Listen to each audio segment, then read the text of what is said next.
I'd like to take a few seconds to say that if you enjoy the video, please consider subscribing.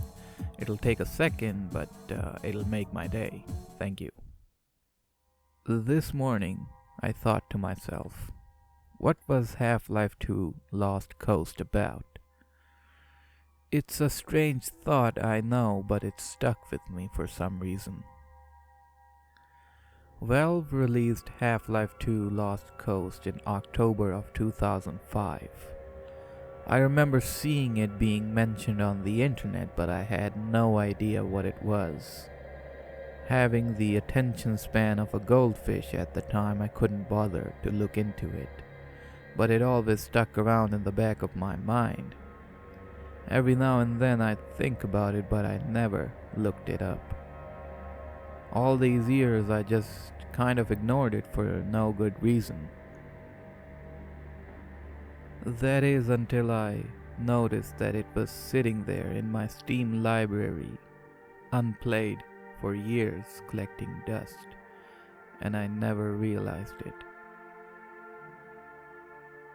Before launching it, I did some research on the internet, and apparently Valve was working on implementing some graphical updates to the source engine, and they were going to use Lost Coast as a way to show off these new updates. So Lost Coast is basically a tech demo that consists of one level that was cut from the original game. Finding out about this, it was kind of a letdown because as a kid, I used to think of it as a expansion pack like Blue Shift or Opposing Force, but it turned out to be a demo. But it is beautiful to look at though. The map starts off at the pier. You wake up from what appears to be a fall. Originally this level would have been after the Highway 17 chapter, but it was cut. A fisherman greets us and tells us that we're in St. Olga, and then informs us about a combine gun that we have to destroy. And that's it. That's our goal. Along the climb up to the church, combine are in the way and they're coming from all directions.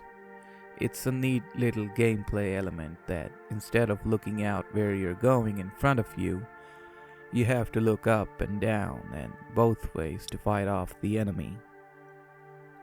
After defeating the Combine forces, you end up in an abandoned village center. There's a church here in which the Combine have placed their headcrab launching gun. Jamming a metal stand in it disables the gun but alerts the Combine. What follows is a battle with a chopper and a lot of Combine soldiers. The way the church is designed really shows off the graphical update they meant to implement in the engine.